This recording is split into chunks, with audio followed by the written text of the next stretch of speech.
Hello everyone, in this video I'll be ranking all the Nightfarers in Elden Ring Nightreign on a tier list from best to worst. I want to make one thing clear at the start though, all the Nightfarers are powerful, however there are some that are just a little bit more powerful in terms of their kits than the other. This won't be in the Deep of Night, this will just be for the regular game, including the new DLC which I just beat, and I've taken down the Dreadlord a few times now, so I got comfortable with both of these characters here, and I can honestly say both the Scholar and the Undertaker are very powerful. But I'm first going to start off with the Undertaker here, who has a very unique kit. She is kind of like a diet version of the Raider. She has an A scaling in her strength, and she has this trance ability here, which allows her to get her stamina back, which is crazy, so you can continually keep whacking away at enemies. Great for reviving your team too, because you can pop that right when you get up close to your team, and you can just start wailing away with your hammers. She also gets a free ult anytime that someone uses theirs, and it does a good amount of stance damage. Not as much as Wylder's, but it is appreciated because she can get it so commonly. But I think the best use for her ultimate is actually you can charge up her trance ability, and it gives you an auto dodge here, as you can see. So this is crazy because it'll also give her a damage boost. She attacks really fast while in this stance, and she's got ultra instinct like Goku, so it's hard to kill her. She's strong, not as much posture damage as like Raider, but still very strong in a lot of ways, and I think that she is actually one of the most powerful in this game just because she's got good status builds, she's got good damage, she kind of does everything here, and that's what's most fun about her. Something underrated is she's going to get more hammers, and a lot of hammers in this game have bleed. We got the Club Spike, the Morning Star, Bard's Bouquet. Her best weapon, however, is Marika's Hammer. It's actually crazy when she gets a hold of this thing. Now you can set her up with relics to actually do some casting, however her casting is not that fantastic. Honestly, her FP is probably best used on any type of weapon art that you can get, so I personally really like to put poison on her weapon, put the frostbite on it as well as relics, and then use the Dreadlord one so that we can scarlet rot on her hammer as well. So she's decent with statuses, good damage. She has a very satisfying ult and a lot of strength. I do think that she is A tier, potentially S tier. There could be some crazy builds, but I found that even going with a caster route for her isn't her best. She's just good at damage and just consistent power. Now the Scholar, I actually think that he's the highest skill ceiling character in the game. He's also an Elden Ring, which is kind of cool, but what he gets unique is a fainting attack. So if you press dodge and your attack button at the same time, he actually gets a lot of invincibility frames from this. His normal dodge is not fantastic, but you do get a lot with this, and you can also use this with the heavy button, but you have to press and hold down the heavy charge. It does a pretty decent amount of damage too, but his really biggest kit is he's got a 50 scaling in arcane at level 1, which means if you can find one of the albinaric weapons, there's a halberd as well as a sword, you can do insane amounts of damage right at level 1. He's going to have the highest damage, but that 50 arcane is also really important because this means that he will proc statuses and conditions in 2 or 3 hits. So you can see there, I had Scarlet Rot on my weapon. This enemy now has Scarlet Rot with 2 or 3 hits. That's pretty crazy in itself. He also gets a really cool ability here, which lets him parry using his Analyze ability. So you can either debuff the enemy, it has a half circle around, it'll debuff them a little bit, and then the full circle, you can either increase the damage of the next attack that the enemy takes, so one more attack and it'll take extra damage here, or you can also use this to create the barrier that I showed there. You're going to press the right trigger instead. This does have a cooldown, but you can use relics to decrease the cooldown time. It does have a knockback and it does around 300 damage, so it's really powerful. Another thing, his ult, I don't think a lot of people really understand how good it is. It's good because it's going to chain the damage around to multiple enemies. So you can see we're actually triggering 20% of the damage on these targets here. So this is good for a variety of reasons. But on top of this, it actually gives you 20% of the damage as healing. So this means you can actually pick up your downed allies by popping this, attacking the boss, and then all the damage that it's going to be taking is going to be spread around if there's multiple enemies. And it's also going to bring up your downed allies. This is a pretty crazy ability, and a lot of people think that it's meant for mostly if you're going against multiple enemies at a time. Another thing I want to mention, long animation casting with invincibility frames. So this is kind of like a get out of jail free card. You can pop this, give your team a bit of healing, spread the damage around. It's really useful against the new boss that we go against, the balancers, because this lets you take down the enemies pretty quickly at the start there. So all things considered, this is a pretty good kit, and that's not even considering his best effect. He can level up items. Now, you want to use Augur's Relic to give this to your team because the Boiled Crab can give a huge boost to the damage negation. Once it hits level 2, after using this 3 times, you'll get it to level 2, which will increase the healing by about 12% on this, or it'll increase the damage negation by about 12%, so it's substantial. But once you get them to level 3, they all come with an extra effect. Just to break down a few of them, like the Gold Pickled Foulfoot will actually give you the silver one as well when you get it to level 3, so you can actually use both of these. The endurance will give you an endurance boost. This will give you an increase to your affinity attacks. These will also increase your affinity defenses. Starlight Shards, which is grouped in with the Warming Stones and the other Glintstone ones, will actually boost your max FP. Greases will have their effects applied even quicker and last even longer. The Wraith Calling Bell is really good. This is one that you want to get as a relic as well, because you can use this throughout the entire game, and he's going to have a good amount of damage from this. And any of the throwing weapons here will actually apply a debuff to the enemy, making them take more damage. And the pots will all leave behind a huge area of effect and do extra damage at level 3. So there's the size of a normal Warming Stone, but when we have our level 3 Warming Stone, it's going to do a much larger area of effect here, and it'll also heal you back up higher, quicker. Absolutely a massive range too. And when using the Turtlefoot here, you actually get a boost to your max FP, which is super useful.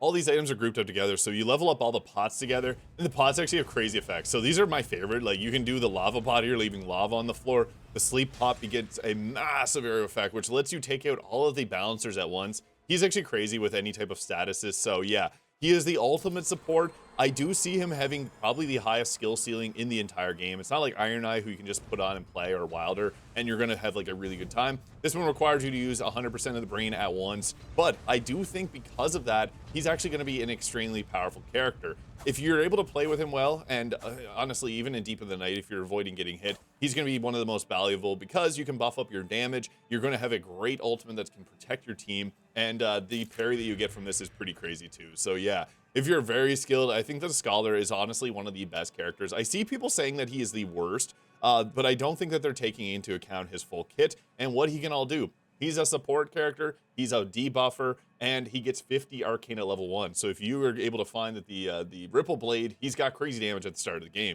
Somewhat like Duchess, he does depend if your team is going to be good or not. Like, he can help out with putting out more damage by buffing the team up, but he's really dependent too on other players. You're not going to be able to play solo with him, but if you're doing 3 at a time, I actually think that he could be an S tier character. I know there's some people that probably disagree with me, but he's more so like a buffer support style character with healing, and he plays a unique role that's a little bit different than the others here. I don't think he's the absolute best, but I think that a lot of people are giving him a hard time because he doesn't have high damage, he doesn't have a lot of health, he doesn't have a great dodge roll, but everything else that he brings to the table is the best at what he does. Yeah, you might disagree, but I honestly think that his skill set is just so, it's the highest skill ceiling. Now, if you're just to pick one of these players and you're not a super intense player, I would not recommend him to you, but if you're playing with friends, you want to be a support style character, he's a great one to learn. Now, Wylder's kind of the old reliable. If you're warming yourself back up to playing this game, he's kind of an easy one to play. He's got the grapple hook, you can get increased charges for it, and you can also have a follow-up fire attack. I do wish that follow-up fire attack was just part of his normal kit. It just feels so natural to follow it up with that attack. He also has the highest stance attack in the game with his charged up blast here, which also gives you some invincibility frames too, which is nice. This is super useful. If you play as Wylder, you don't have to think too much, which is nice. But if you're good at parrying, he can be pretty powerful at that as well. He does come with a buckler right at the start. He's a great sword user, which have some of the best weapons in the game. Good mobility too, great dodge roll, very high health, and he can do a little bit of casting too, which is kind of funny if you really wanted to spec him around that. Wylder, I think everyone knows, is a really good character. I'm not going to take too much time on this one because he is, I think everyone knows, a very powerful character. But where do we place him against Undertaker? Well, I think that Undertaker with higher stance damage is maybe a little bit better than Wylder, and here's the why. So, especially in the higher difficulties and against the new bosses, if you're able to stance break, this is huge because your team can attack without getting hit themselves. Honestly, even in the Deep of the Night, this is a super powerful ability. So Wylder's really good, but I just think Undertaker, with her ability to do her ultimate so often, and the fact that she can become ultra instinct and not get hit, I think she is a slight hair better than Wylder, but for most people, they probably get better usage out of Wylder. Now, if you have played Super Smash Bros. Brawl, you know there's one character that's absolutely broken, and that's Meta Knight. There's memes going around lately about how good he is, and it's been a thing. I've played Smash Bros. My entire life. Meta Knight's a menace. The reason I'm saying this, Ironeye is the Meta Knight of this game. He is the best by far. Being able to attack with a ranged weapon is obviously really nice, but they give him like such a crazy dodge, and it's 2 of them. It'll also mark the enemies. I think everyone knows how good Ironeye is. If you're not good at Elden Ring, you'll probably be good at Ironeye. He's also one of the best at reviving because he can just fill you full of arrows easily. You always want to be marking the enemy. Great ultimate too with this huge bow, which gives him some invincibility frames. You can charge it up for a bit of extra damage. It's going to do 1 bar revives. Yeah, Ironeye, he's almost essential against certain bosses. Like the Augur boss, for example, if you have 3 Ironeyes, that's the best, honestly. 2 Ironeyes and 1 Raider if something else, but his damage is just so consistent. That's what makes him good. especially with some of the new bosses in the DLC. Like I played one quick round as Ironeye just to see how he'd go against the new bosses, and I was able to beat it first time just because he's so reliable, so consistent, especially when there's multiple enemies, because you can just dash through them all, mark them all, set your team up, especially if you have a Scholar. Scholar and Ironeye is actually a pretty crazy combination because you mark them, he spreads the damage between them, you just shred everything quickly, and yeah, Ironeye, I don't need to keep beating the dead horse. Everybody knows Ironeye is the best character in this game. Yeah, that's S++. He doesn't even belong on this tier list. He should be on above it. Now, my favorite character in the game is Raider. He is so much fun. If you like strength builds, he's the one to go with. If you don't like his style play the Undertaker. She's kind of like a diet version of him. He can be kind of good with statuses, oddly enough, because you can get rotted great axes pretty commonly, I find. So Scarlet rot, great. He's got great jump attacks, the best posture break in the game. Although Wylder does have a higher ultimate damage, this is still really powerful. And his ability here, the punch, is just so good. It'll reduce the damage you take. If you get hit, you'll see a little swirling around your character when you can do an enhanced version of this, which will likely knock down the boss. And it also makes you, if you use this, you can't go down while you're in that animation. So if you're about to get hit with an attack that'll take you out, pop this.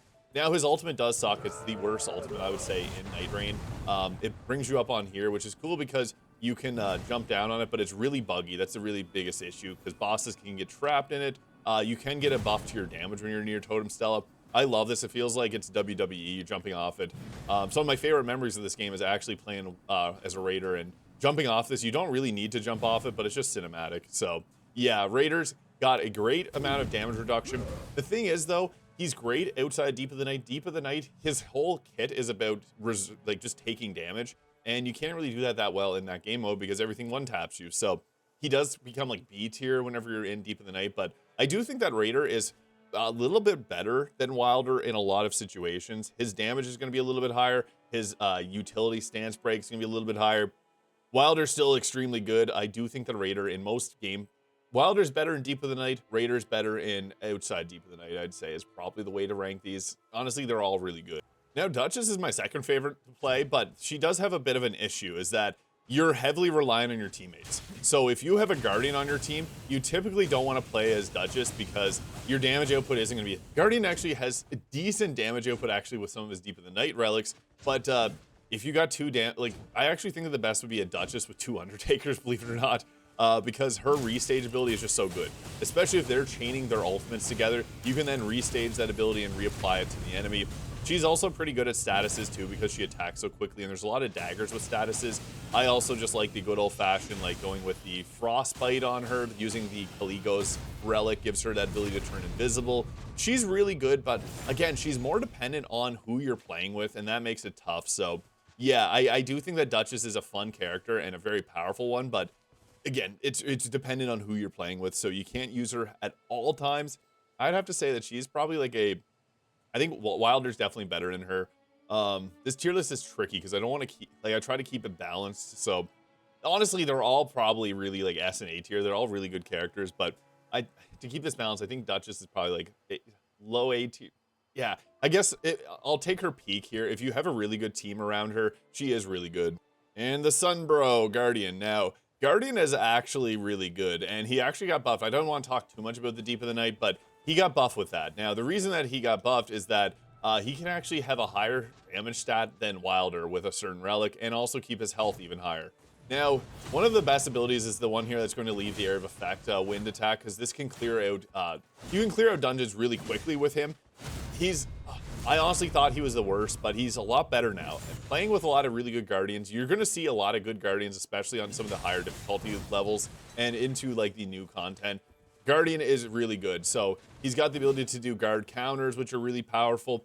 His damage isn't as good if you don't use the relic, but the thing that makes Guardian so powerful, he's going to basically keep the enemy glued to him, because you can get relics that makes the enemies focus on you when you get your shield up. And what that means is your teammates are actually able to do their job and deal damage. So I honestly think, I put Guardian in the C tier previously. I actually think that he's a little bit better than that. He's not the best. I do think that if you have a really good Guardian, that he will succeed like really well, because again, it's all about holding the enemy's attention. It's really tricky. I do think Guardian is good, but without the relic, his damage output is just a little bit too low. But I want to put him in the A tier, but I'm going to say probably around the high B tier. this is a really tough one. Because on one hand, he could be more of an asset to the team than Duchess with the amount of damage he blocks. But if you have a good team that's dealing a ton of damage, Duchess will end up being the better choice here. This is a really tricky one, but I'm going to say probably the highest of the B tier. Now, I think if the Guardian had a slight bit higher damage without having to use the Relic, that he'd be a lot better. But next, we got the Recluse now. She's interesting because she's the best caster in the game. I went over a video on all of her different effects here, but basically you're going to cast magic and then you can recall it, gives you your FP back. You can then get the Terra Magica there. It's going to boost up your overall damage. The thing with her kit is that it's kind of RNG dependent depending on what kind of spells that you get, but she can do either kinds of casting. Like if you want to do magic, the biggest problem with Recluse is absorbing the different cocktails. If you have a specific one that you want to do, because there are some that are better than others, and I do have a video on that if you're curious, she is going to be very hard to use if you're playing with randoms, because you're just going to be grabbing whatever cocktails, and some of them just kind of suck. The damage from them is not really that fantastic. So yeah, if you really want to get the most out of Recluse, you got to play her with your friends and kind of coordinate over chat what you're going to use for abilities. That makes her a bit more complex. She is possibly one of the highest damage characters in the game because magic is just really good. It's consistent, and the fact that she can cast forever is really good. I've played her a lot on stream, and I do enjoy her kit quite a bit. It's a little bit tough, though, because she is the hardest character to play in solo, but I'm trying to encounter all situations here. She's a really good character, though. I'd actually probably say that she is a high A tier pick. Maybe it's a really tough one. A lot of this comes down to hypothetical positions, and if you got like a Guardian, she's great on there because she can then just do her thing nonstop, recall all the magic. But if you got a team that's maybe like 2 Ironeyes in her, she's not great because she has a good dodge, but not like a great survivability. But yeah, probably someone's around the A tier. Really the best caster in the game if you wanted to do full casting. Now, I love Revenant. I just wish that there was some way for her to get her FP back, like maybe by bringing in her family, she could get her FP back or something. I don't know. Her kit just feels a little bit like, I know a lot of people trash on her. I don't think she's bad. Again, going back to what I said at the start of the video, she just doesn't have a good weapon. She doesn't have really, like it's the claws here, and she doesn't, like just everything about that main weapon that she gets kind of stinks. It's great for reviving because this is typically what you want to do is pull out the double attack here. Fastest reviving weapon, but the damage from it isn't really that crazy. It ends up being her best weapon though, even though she is really funny with the big hammers. Her damage output's kind of not great. Her summons also go down pretty quickly. She's fun. She is really fun to play, but honestly, out of all the characters in Nightreign, she does have a bit of a struggle where she is in a weird spot. If she had some way to get FP regen, or maybe she could do some different types of healing, she'd be unstoppable, but I think they had to keep her balanced. And her ability, it can reduce her health too to keep your teammates, to help out with your teammates. And it's honestly one of the best abilities in the game, but it's just everything else around her kit. Her summons are fun, but not as strong as some of the others. And I don't think she's the worst character in the game. I want to get this clear, but she does have a struggle when it comes to damage output when she can't sustain her FP. The other big problem is the relic, or the spells that you're going to get as her, because faith spells, there's so many of them compared to intelligence spells, and intelligence spells across the board are likely going to be a little bit better because there's a lot of really bad incantations in this game, which I think also brings her down, unfortunately. So I'm going to put her in a B tier, but again, anyone on this list is still strong, so you can play the game with them and still be good. Now the Executor. I unfortunately think the Scholar kind of stole his whole flow. His whole thing is being able to parry. The Scholar can parry, although not as frequently as the Executor. He also took his whole arcane scaling. The problem is that the Executor gets a 25 in arcane. It's not really that crazy high. He will apply statuses the second quickest, but the Scholar gets a 50 arcane at level 1. So yeah, that makes the Scholar a much better character for applying statuses. Unfortunately, the Cursed Blade is just so bad. I wish they made it better or gave it some type of buff that you could give your main hand weapons buff to it or something. I do think he needs some type of change to his kit, especially with the Scholar coming out. He's the best katana user in the game, and katanas are pretty fun, but I mean, you can also go ahead and put a relic on Scholar and get his dexterity to be even higher, and also keep his arcane. The Scholar can have a higher arcane and dexterity stat than him with a specific relic setup. So yeah, I do feel like the Executor got his whole flow stolen. He's fun, don't get me wrong. I love turning into a wolf. Ow, baby were animals. But it's just something about him that he feels worse now that the Scholar is so good. So yeah, I'd have to say Executor is probably worst in the game. Now, don't get me wrong. If you really like the Executor, you're probably someone that's extremely talented with him. I just want to mention that this list is taking advantage or taking into account all the situations in this game. And now with the if you really like the Executor, I'd recommend trying with a Scholar. He's got a really fun parry. He can debuff, he can buff. He's a bit different role, like more Executor's more DPS, and he's kind of just a general support, but very powerful character. And this is just my thoughts. So let me know yours in the comments. Again, there's so many situations where certain characters may be a little bit better than others. I may be rating the Undertaker a little bit high, but I do feel like that her damage output compared to someone that plays Raider a ton and someone who now plays Undertaker quite a bit, I do think she's pretty crazy. But again, let me know your thoughts in the comments. I'm probably going to get some people disagreeing with the Scholar this high, but honestly, if you play with a good one or if you're able to buff your team up, it makes a huge difference. So again, let me know your thoughts in the comments. Subscribe if you enjoy this video. I hope you guys all have a great day.